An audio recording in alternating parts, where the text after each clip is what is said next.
Olá, amigos, sejam bem-vindos a mais um vídeo do meu canal. Eu sou o Lucas Kniper. Vamos falar da sprint do GP da China. Sem surpresas nenhuma, o Max Verstappen foi lá e venceu, né? Tipo, obviamente poderia ter alguma variável extra, mas quando o Lando Norris ele acaba tentando ali forçar em cima do Lewis Hamilton, disputando aquele curvão e acaba indo para fora, ele era talvez o único carro com algum tipo de ritmo para incomodar, né? Para pelo menos ter chance de se defender, né? Porque assim, essa é uma pista que a ultrapassagem é possível, mas as curvas que antecedem os pontos de DRS, elas acabam permitindo que o carro da frente consiga abrir uma distância. A gente já vai falar um pouco mais disso, principalmente sobre aquela batalha que virou a batalha da corrida, né, entre o Alonso, Sainz, Pérez e Leclerc. Então, assim, a gente teve aí uma corrida em que o Hamilton aproveitou essa largada, foi melhor do que o Norris para conseguir dar o pulo. E aí a gente teve aquele momento assim que o Norris tentou forçar por fora, o Hamilton não deixou ali ele ter essa oportunidade. Aí se tocaram, o Norris foi para fora da pista e caiu lá para trás. E aí Hamilton e Alonso liderando, e aí ficou nítido que a Mercedes estava um pouco mais rápida que a Aston Martin, estava tentando alcançar o Alonso, mas não conseguiu, e o Verstappen já tinha conseguido chegar na terceira posição, não ganhou posições de largada, exceto obviamente o erro do Norris.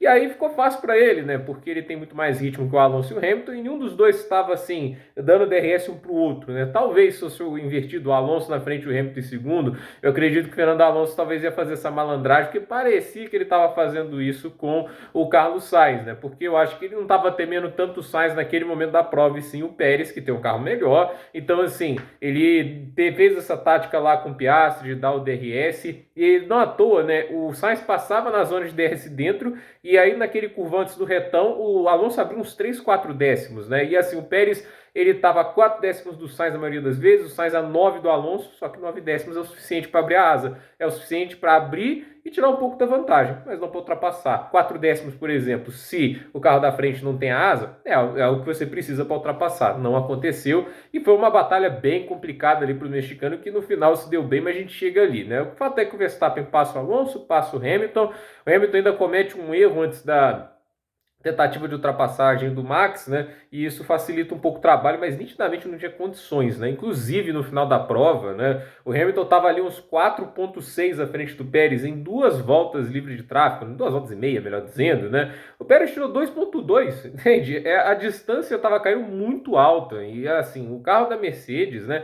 Assim, andando livre, sem ter que brigar, sem ter que gastar os pneus na turbulência do adversário, ainda é quase um segundo mais lento por volta, e é difícil, né? É um carro que não sabemos se tem solução. Beneficiou-se de uma ótima classificação do Hamilton em condições adversas, e é isso que dá emoção a essa corrida, porque aí a gente tem, obviamente, a grande entretenimento da corrida, porque o Verstappen assume a liderança e vai embora.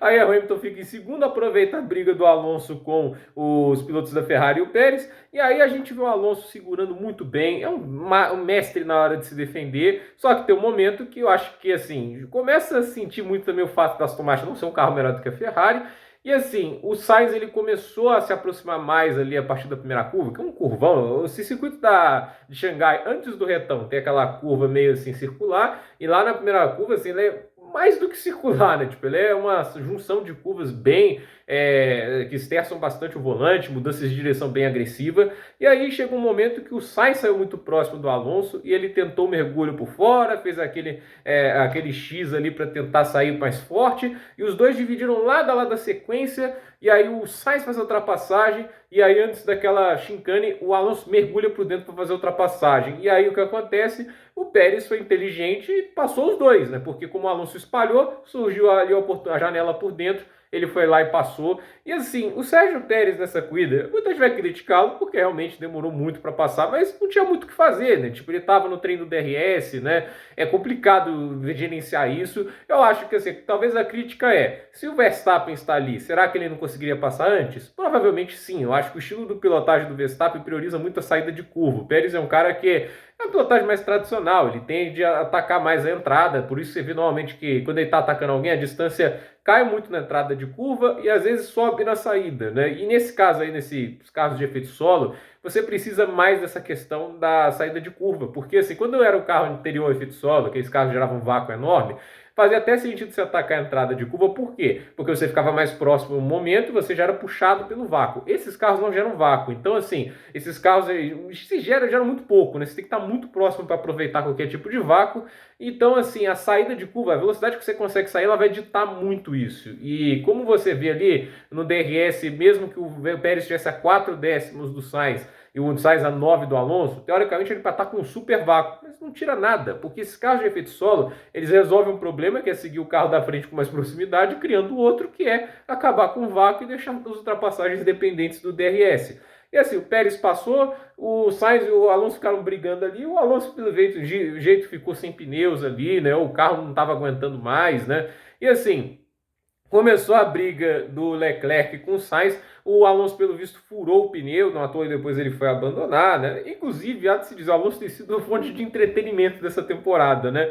E aí o Leclerc e o Sainz começaram a brigar, e que duelo, hein? Os dois se tocando, e o Leclerc mandou, assim, não foi nem indireta, foi direta, né? Esse cara é mais agressivo comigo do que com os outros, né?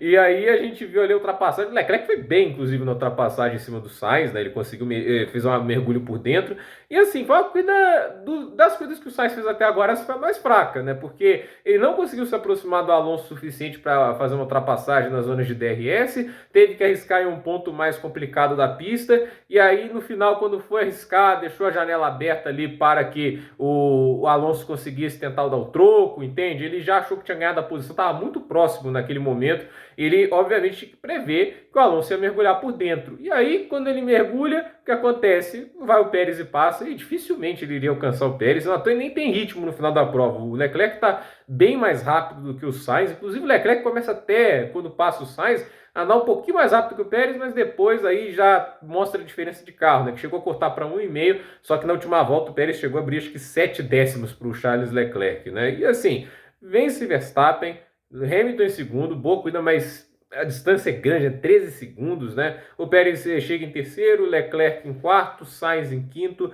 Norris em sexto. Norris é uma grande decepção na corrida, né? Porque cai lá para trás, não consegue fazer absolutamente nada, ataca o Sainz no final, mas aí a gente também tem que lembrar, o carro da McLaren é muito lento de reta, né? Não tem muito o que fazer em relação a isso. Piastri em sétimo, esses para mim, pior ainda, né? Porque assim, o Norris caiu lá para trás, mas pelo menos estava próximo da briga. O Piastri nem isso, né? Inclusive, assim, a temporada do Piastri até agora, né? O cara prometeram um talento geracional. Eu ainda não tô vendo esse talento geracional ainda na pista, pelo menos na minha opinião. Ele já mostrou algumas classificações, tem uns momentos, mostra que é talentoso e rápido, mas sinceramente até agora eu esperava mais. O Russell ficou na oitava posição, arriscou usar os pneus macios e se deu bem. Guan Yu Zhou em nono lugar, boa corrida para o piloto da Sauber. A Sauber parece competitiva nesse fim de semana. Magnussen em décimo, Ricardo em décimo primeiro. Boa corrida para o Daniel Ricciardo também. O pilota bem aí na pista de Xangai. Bottas em 12º, Ocon em 13º, ficou à frente do Stroll. O Stroll ficou atrás de uma Alpine, né? E assim, ele foi sanduichado pelas Alpines, o Gasly ficou em 15º, né? E detalhe, né? Tipo, o Ocon tava até uma distância do Bottas, então o Stroll tinha DRS e não passou uma Alpine, né? Que coisa, não, né? Nossa, Stroll, que talento, né? Que feedback, né? Realmente a Aston Martin precisa saber como que o carro se dá na turbulência de equipamentos mais lentos, né? Nossa, cara, ainda, sabe, eu aceitaria de boa se o cara falar, sabe por que o Stroll tá aqui? Nepotismo. Por que mentir? Por que tentar dar valor a algo que não tem, entende? É como se eu tentasse dar, sei lá, né? Tipo, valor, uma medalha de plástico, falar, mas não, ela tem o mesmo desenho de uma medalha olímpica. A tinta, o ouro que a gente fez é a mais cara da loja de spray que eu comprei. Não dá, né? Aí teve o Tsunoda em 16º. Tsunoda levou um couro do Ricardo nessa corrida, né? 16º para 11º. Mas já deu para ver que não é fácil ultrapassar nessa pista. Albon em 17º, Sargent em 18º, Hülkenberg em 19º. O Alonso acabou abandonando. O Hülkenberg deve ter tido algum dano, porque o Magnussen em 10º lá atrás. Bem decepcionante aí para o Nico Hülkenberg. Mas acho que ele foi punido também, né? Acho que tem isso. De qualquer maneira, é assim que termina a sprint. A gente vai ter agora a classificação para a corrida principal. Eu te odeio, Liberty Media, fazendo acordar sexta-feira e agora a gente vai ter a classificação. Para que uma corrida? Gente, devia ser proibido, tem que ser proibido. Corrida sprint na Ásia não pode, né? Demais para mim. Agora vai ver aí como é que vai ser a classificação. Vou ter que acordar 4 da manhã. Como eu sou trouxa. De qualquer maneira. Gente, por esse vídeo é isso. Nos comentários, deixe seu like, se inscreva no canal, compartilhe esse vídeo e até o próximo vídeo.